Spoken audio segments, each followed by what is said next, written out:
Ndugu zangu, changamoto zinazobidi kufanyiwa kazi zaidi.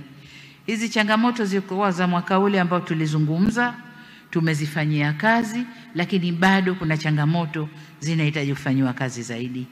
Sasa niseme, pamoja na mafanikio ya utekelezaji wote ule, kupitia ziara zangu mikoani na mrejesho naopata kutoka kwa wananchi kwa kutumia njia mbalimbali, bado zipo changamoto ambazo Mungu akitupa uhai inafaa tushirikiane kuzifanyia kazi kwa juhudi zaidi.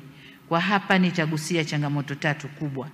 Ya kwanza, umakini zaidi kwenye ukusanyaji wa mapato na matumizi. Amesema waziri hapa kwamba bado hadi leo kuna watu, mbali na mifumo halali iliyowekwa na serikali ya kukusanya fedha kwenye halmashauri yetu au halmashauri zetu, kuna mifumo ya pembeni inaundwa, inakusanya fedha hivyo hivyo, na fedha zile badala ya kuingia kwenye mfumo halali naingia mifumo ya watu binafsi. Waziri na wakurugenzi, na wataka muwe macho kwenye hili. Muwe macho kwenye hili, kwa sababu fedha hii itakapokusanywa yote ikaingia kwenye mifumo halali, hizi kelele tunazopiga ndogo ndogo hazitakuwepo. Tutakuwa na fedha ya kutosha ya kufanya shughuli zetu za maendeleo.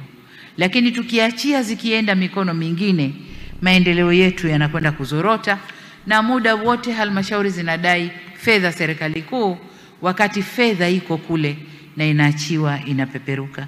Mheshimiwa Waziri, kama mmewabaini hawa watu, tafadhali sana, le jicho lako la huruma hapa hapana.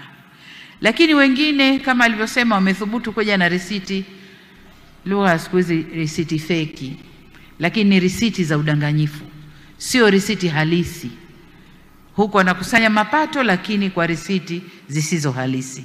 Au kama mwagundua, waziri, hapa sina mswalie Mtume, ukishindwa kuwachukulia hatua hawa, takuja kukuita nikuuliza umefanya nini. Hukufanya kitu, mimi nafanya kwa wao na wewe, wao ambao umewasamehe na wewe uliyesamehe. Ndugu zangu, niwapongeze halmashauri, kwa kweli mnapaswa kupongezwa kwa kuongeza ukusanyaji wa mapato. Lakini muono wangu ni kwamba mnaweza mkafanya vizuri zaidi ya hapa mlipofika.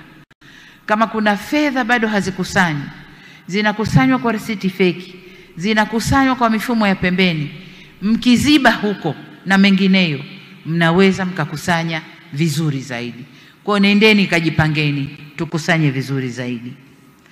Aidha, udhibiti wa udokozi wa matumizi mabaya nao umeendelea kupungua. Hongereni, sio kuondoka bali kupungua, unaendelea kupungua.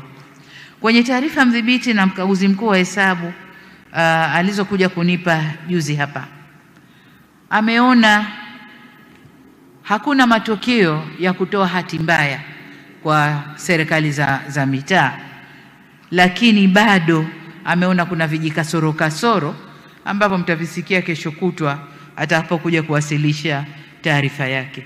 Kwa niseme bado tumefanya vizuri, hongereni sana, lakini bado tuongeze juhudi ya kufanya vizuri zaidi.